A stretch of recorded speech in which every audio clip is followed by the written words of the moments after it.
nosso Jesus. A razão de estarmos aqui é Jesus. Glória a Deus. A razão de você ter exemplar a palavra de Deus é Jesus. Interessante que Mateus ele é um dos evangelistas, que evangelho quer dizer boas novas. Glória a Deus, aleluia. E eu e você também devemos ter boas novas todo dia. Já observou que a gente está vivendo na mesma rotina, na mesma reflexão, recebe uma bênção um ano atrás e continua com aquela mesma motivação de uma bênção e não quer melhorar, progredir. Parece que a oração da gente é aquela de 5 minutos, a gente não evolui para 6. A leitura da Bíblia é um versículo, não evolui para 2. Vem no culto, acha que o culto um só por semana tá bom. Acha que intimidade por Deus. Aleluia, Deus. Interessante que eu vou falar uma coisa aqui que eu estou analisando. A gente chega na igreja e fala: irmãos, acabei de sentir a presença de Deus aqui agora. Mas peraí. A Bíblia fala que a presença de Deus está conosco a todo momento. Você só sentiu no culto, só sentiu no culto. E o dia todo o que eu fiz? Aleluia, Jesus. Aleluia. Glória a O que a gente fez durante o dia? A gente não sentiu a presença de Deus. Aleluia, Deus. Então a gente vai ter que falar da igreja. Só assim que vai estar sentindo a presença de Deus. Deus tremendo. Todo instante. Mas o fato que eu quero falar para vocês é que o evangelista Mateus, assim como João, Marcos e Lucas falam sobre a vida de Jesus aqui na terra. Mas interessante que quando você lê a palavra e começa a estudar a palavra, você vai ver que Jesus sempre existiu. Aleluia. Ele nunca deixou de existir. Por mais que ele já veio, já voltou para o Pai, ele foi, ele é, ele sempre será Deus. Ele nunca vai deixar de ser Deus. Mas o fato é, ele se encarnou. O que é isso que fez? Carne. A gente vai entender isso conforme eu vou falando a palavra. Mas o fato é, quando você lê a Bíblia de Gênesis e Apocalipse, você vai ter que entender, eu vou ter que entender que lá está o Deus Pai, o Deus Filho e o Deus sem a qual nós estaremos aqui essa noite. O fato é, o livro começa assim, o versículo fala: tendo Jesus nascido em Belém. Por que Belém? O nome Belém quer dizer casa de pão. Então casa de pão não pode faltar? Por que não pode faltar na casa que vem pão, irmão? Por que não pode faltar na padaria? Pão. Jesus é o que, meu irmão? Jesus é o pão da vida. Então quando a vida tem que sair da casa de pão. Por que Belém? Belém é a cidade de Davi. E para a gente entender isso, a gente deve entender que Deus é o Deus de promessa. Deus prometeu para Davi que jamais voltaria rei no trono de Davi. Mas o fato é, nós quando lemos a Bíblia, entendemos somente que Jesus veio cumprir a missão de morrer numa cruz. Mas o fato é, Jesus falou: eu vim para que as escrituras fossem cumpridas. Jesus ele veio cumprir tudo aquilo que Deus falou a respeito dele. Então quando a gente começa a analisar, o profeta Miqueias fala: tudo é fraca. Nascerás o rei. O que é isso? Jesus veio cumprir todas as profecias. Nós devemos examinar a Bíblia, porque a Bíblia fala de Jesus. Aleluia. E o fato é, Belém já estava sendo profetizado há muito tempo que nasceria o Salvador. O fato é, nós como crentes temos um defeito se não lemos a Bíblia. E o maior defeito é que quando lemos a Bíblia é somente interpretar conforme a nossa maneira. O cara disse que há grandes erros no meio dos crentes, no nosso meio, porque nós lemos a Bíblia já na intenção de queremos botar qualidades em nossos defeitos. Mas quando a gente lê a Bíblia e pede ao Espírito Santo para nos dar a interpretação, nós vemos que nós estamos criando caminho errado. Como ele falou, Jesus é o caminho, a verdade e a vida. Ninguém vai ao Pai se não for por Ele. É por causa que o Evangelho hoje no Pai está facilitado, porque eu leio a Bíblia e quero interpretar conforme a minha maneira. Você lê, quer interpretar conforme a sua maneira. Mas é da maneira de Jesus. Não é da minha nem da sua maneira. E quando ele veio, ele nasceu. Interessante que vieram homens visitar Jesus. O fato é, a gente quando lê e fala assim, os magos, a gente leva lá para o lado da magia. Já observou quando fala mago, a gente só pensa na magia. Só que o termo aqui está falando de homens que analisavam a astrologia, olhavam para as estrelas. Por quê? Naquela época, não era que nem hoje que você tem mapa e você consegue decorar as ruas. Naquela época tinha que se olhar as estrelas.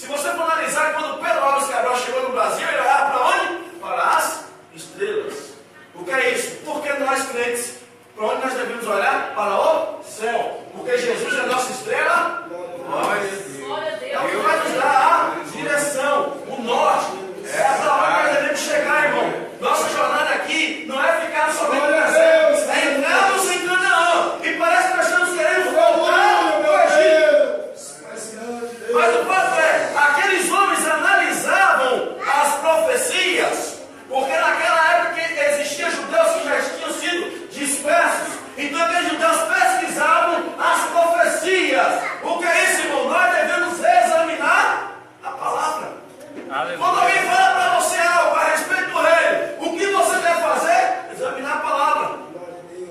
Já observou? Eu e você vemos na igreja, as pessoas pregam, as pessoas louvam e nós não examinamos para ver se está dentro da palavra. Existe uma certa religião aí que sai de casa em casa pregando, mas parece que nós caímos no laço e às vezes não ouvimos o que é a palavra de Deus e aceitamos tudo. Antigamente a gente vivia sob o jugo da igreja católica, mas existiam homens que se levantaram através da palavra para pregar contra aquele sistema e hoje nós somos libertos. Mas se os homens não examinassem a palavra, ainda estaremos debaixo daquele jugo. Eu quero dizer para você, irmão, leia a palavra e tem que se levar essa palavra para o seu coração. Mas o fato é, quando você lê a palavra e entender que aquela palavra vai mudar a sua vida, aí é o segundo passo. Leve a palavra para mudar vidas de pessoas que também precisam ouvir a palavra. O fato é, aqueles homens levaram 3 presentes para Jesus. Qual foram? Ouro, incenso e mirra. Por que 3 presentes para Jesus? Entenda só, ouro, só quem recebe ouro é rei. Só quem tinha ouro naquela época em abundância era rei. E Jesus é o rei dos reis. Observe, já foi cantado aqui nessa noite 3 louvores falando sobre rei. Jesus é o único rei. E por que rei? Rei tinha súditos, tinha servos. Porque isso, a sua vida e a minha vida deve estar submissa somente a Jesus. Porque ele é o nosso rei. Mas há uma diferença entre o rei humano e o rei Jesus. Porque o rei do homem faça, mas o de Jesus nunca. Glória a Deus. É o seguinte, quando o rei ordena algo, aquela pessoa que ouviu a ordem do rei deve obedecer. Mas Jesus é tão bom que eu e você temos livre-arbítrio. Glória.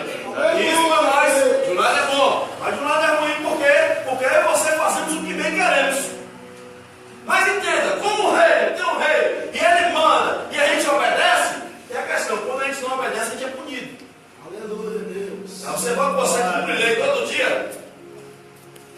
Que rouba, se a polícia pegar, vai preso. Eu falei com um colega meu que interessante. O povo no Egito, quando o povo saiu, deu leite, mas o povo quebrava a lei. Mas aí o povo sempre achava um jeito de manipular a lei. Exemplo, aquela mulher quando foi pega adultério, aqueles homens levaram até Jesus. Aí fala assim, mestre, essa mulher foi pega em ato de adultério. Analise comigo, se ela foi pega em ato, tinha alguém com ela. Por que só levou a mulher?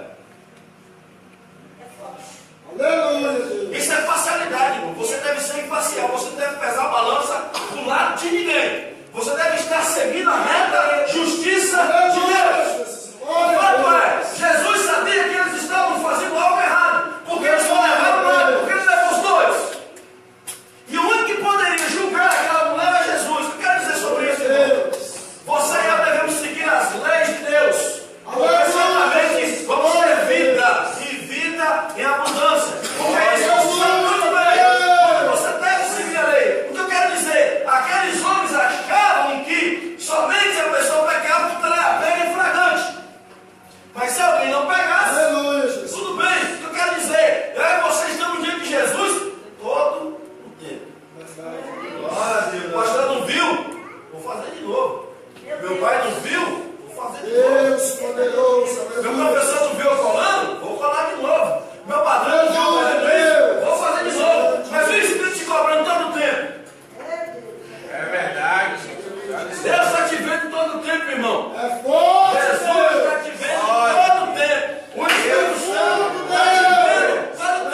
humilhar, eu não vou humilhar, mas a Bíblia é bem clara. Aquele que se humilhar, Aleluia.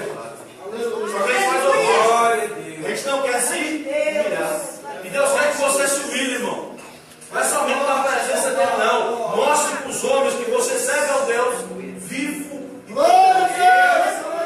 Jesus é o nosso sacerdote, o nosso sumo sacerdote. E aí ele faz o quê? Além de ele chegar diante de Deus, ele ainda pega e nos coloca como sacerdote. Pedro fala, não sabeis que vós sois sacerdócio do Deus Altíssimo, porque é isso, irmão. A adoração tem que passar pela igreja para chegar a Deus.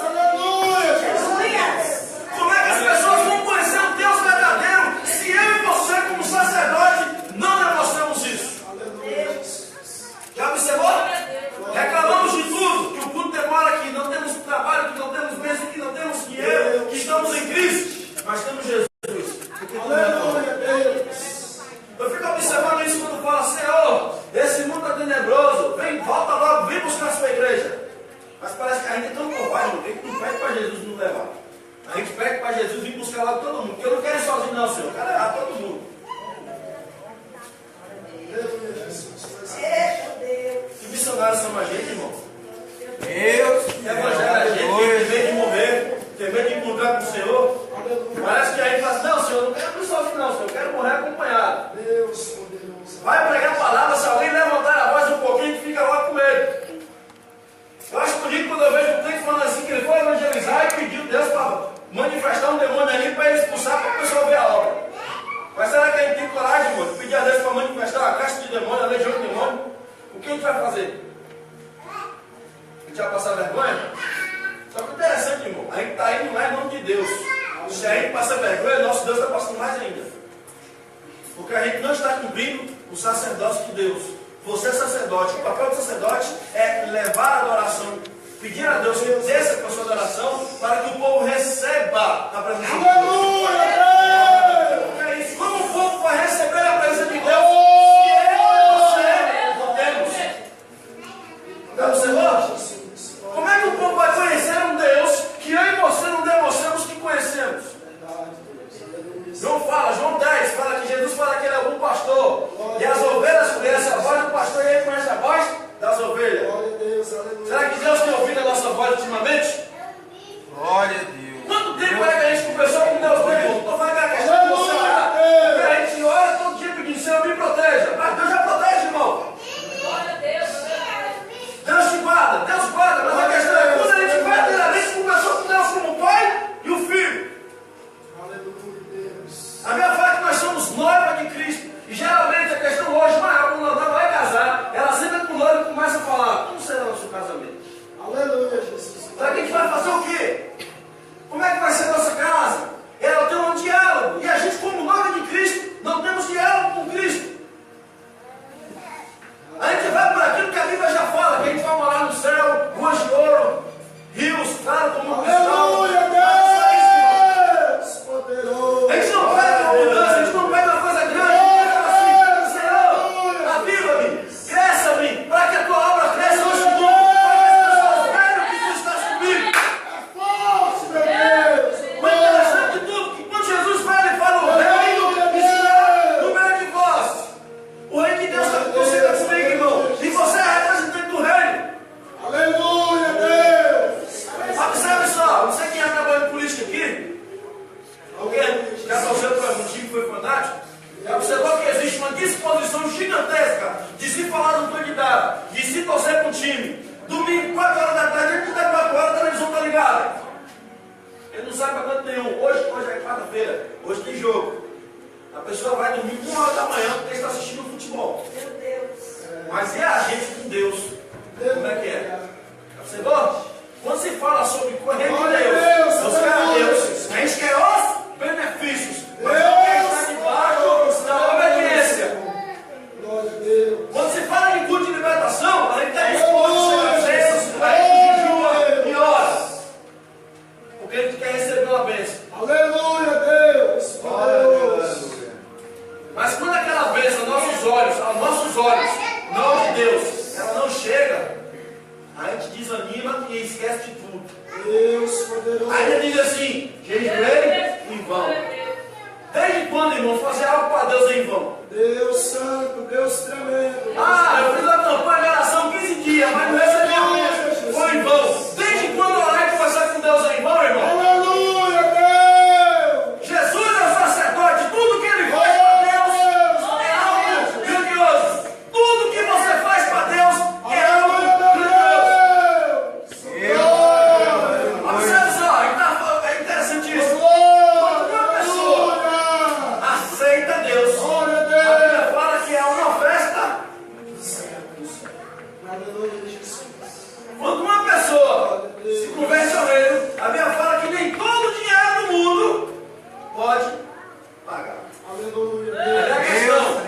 a Cristo, irmão. Quando Cristo ele veio ser o sacerdote, a questão maior do sacerdote é a que eu vou entrar agora.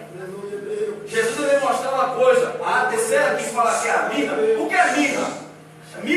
Mirra era uma hortaliça que servia para passar no corpo do defunto ou passar em algo morto, porque naquela época tinha pouco costume passar as especiarias no corpo do defunto. Lembra que quando Jesus foi morto, as mulheres se apressavam e falavam assim: vamos logo lá passar as hortaliças, passar mirra, para que o corpo não fique fedendo. Por que mirra? Porque Jesus já estava recebendo algo, porque ele sabia que ele iria morrer.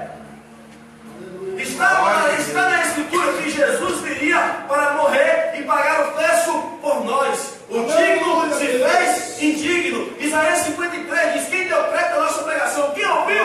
Faz o Senhor. Ele foi ferido, moído. A mirra já estava avisando que Jesus também iria morrer por mim e por você. Mas a questão é, quando aqueles homens vieram, eles entregaram a oferta diante de Jesus. Eles entregaram as cartas, simbolizando tudo aquilo que Jesus é. Jesus é o Rei, Jesus é o sumo sacerdote, e Jesus é o único que pode pagar o preço por você e por mim. Porque a mirra era o que? Jesus veio pagar o preço. O que é isso? A morte de Cristo veio para que eu e você tivéssemos vida. Porque eu e você jamais poderemos pagar o preço pelos nossos pecados. Por isso que o justo se fez injusto. Jesus, ele veio morrer por mim e você. E a Bíblia fala que o poder foi morto antes da fundação do mundo. Interessante, irmão, que quando a gente começa a analisar os três dádivas que aqueles homens deram a Jesus, serve para mim e para você. O que é ouro? Ouro é a nossa riqueza. E qual é a sua riqueza? Você tem carro? Não.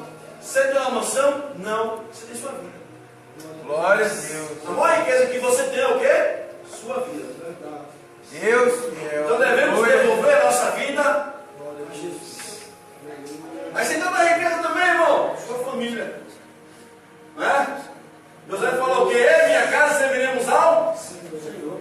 Entregue sua família nas mãos de Jesus. É sua riqueza.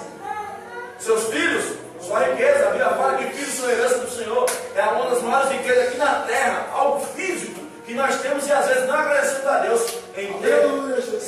Como sacerdote, você sacerdote de Jesus, é sua obrigação buscar o próprio Deus e levar as pessoas a estarem diante de Deus em sacrifício. Porque a missão do sacerdote é levar o povo a Deus e pregar também ensinar o povo como sacrificar o próprio Deus.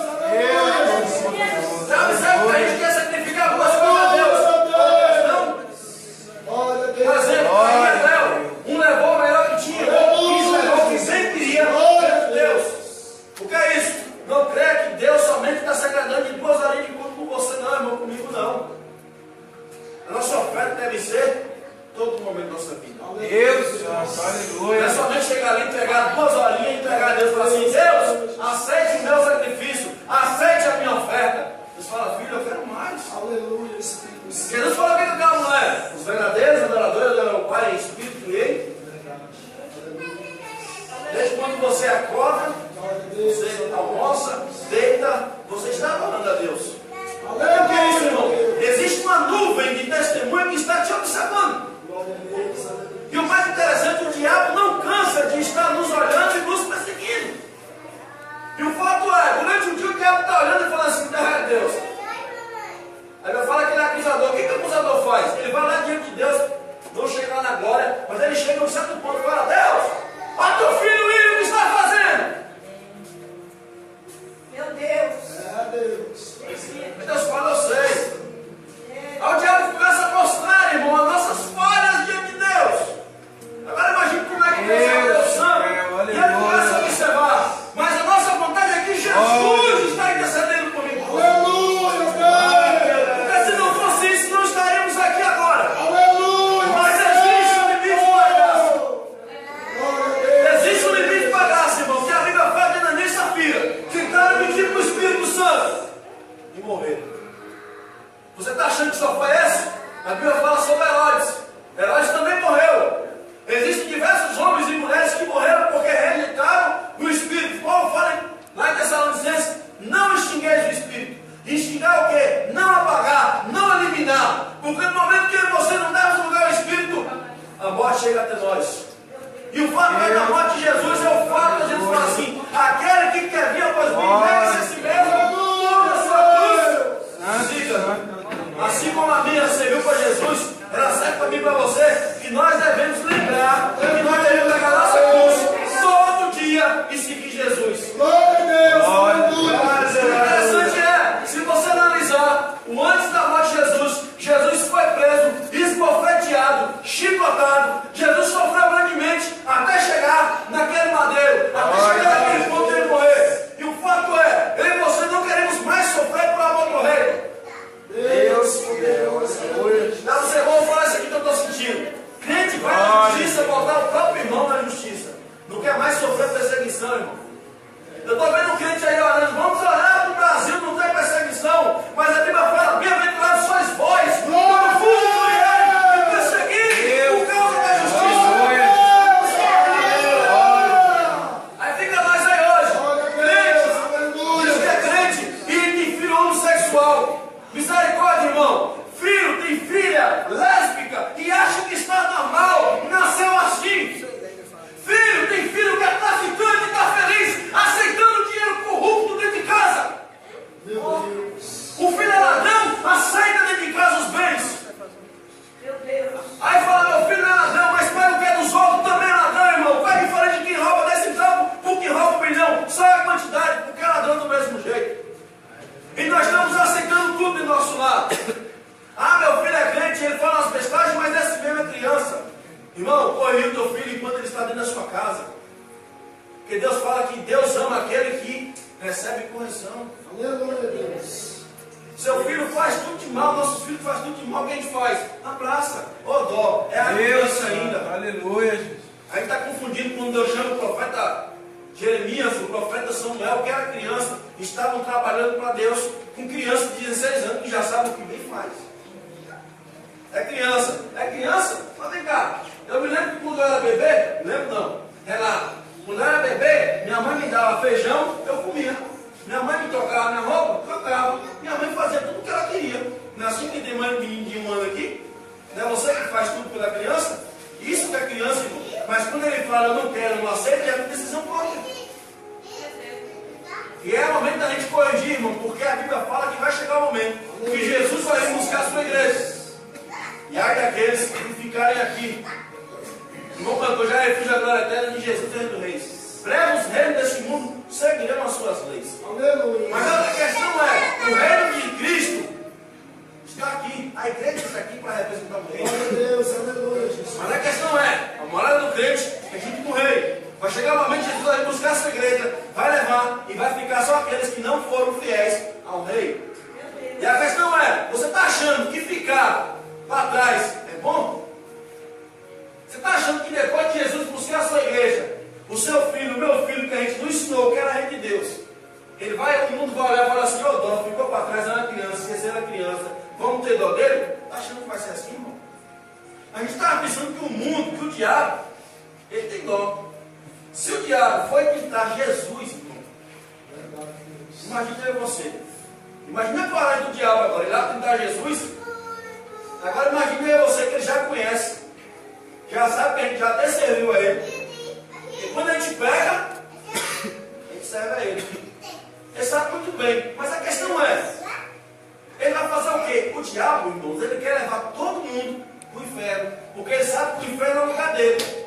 Ele sabe que ele ainda não está lá, mas ele quer levar mais gente, porque é aquela questão que eu falei, a gente pede para Jesus voltar, mas a gente não está preparado para ir.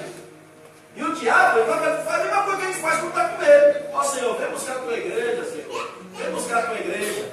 Não é isso que a gente faz quando está com medo? Mas quando fala assim, Jesus vai te levar, ô Senhor, não leva agora não, porque eu estou muito novo, Senhor. Eu ainda não realizei aquilo que o Senhor queria realizar. O diabo faz o inverso aquela questão. A questão do diabo é que ele sabe que ele vai para o inferno, ele quer levar mais gente. E a questão é, irmão, assim como Jesus quer que você entregue o melhor, a questão de Jesus não é que é melhor, você entregou agora, já observou que você vai lá no banco e deposita 10 mil, Se passar 10 anos e você não tiver mais dinheiro, os 10 mil ficam lá. Mas a questão que Jesus quer é que você tenha intimidade e comunhão. É crescente. Porque a Bíblia fala que Deus não dá o seu espírito por medida. Aleluia. Olha só, Elias e Eliseu. Elias subiu para o céu. Mas o que Eliseu pediu? Porção dobrada. Ele não pediu a mesma porção, porque Deus não dá o que dá para um. Aleluia, Jesus. Glória a Deus. É por isso que você e eu temos que buscar a Deus e saber qual é o nosso ministério. Aleluia, Deus. Às vezes você é uma pessoa de intercessão, mas você quer exortar. Deus chama você para orar, mas você quer cantar. Deus chama você para evangelizar, mas você quer chegar na igreja e sentar no banco e dar sua glória. Glória a Deus. Nós devemos buscar a Deus para que Ele nos mostre aquilo que Ele quer que nós façamos. É que na questão da oração existe um ritual de muita gente que só repete o Pai Nosso. Mas Deus quer que você varie, irmão, de oração. Deus quer que você converse. É intimidade, é você conversar com o que você está sentindo. É você falar, Senhor, eu não estou bem. Aí Deus fala assim, o remédio é isso. A solução é isso. Senhor, por que eu estou passando por isso? Ele vai te mostrar por que você está passando. Glória a Deus. Mas creia, irmão, que Deus tem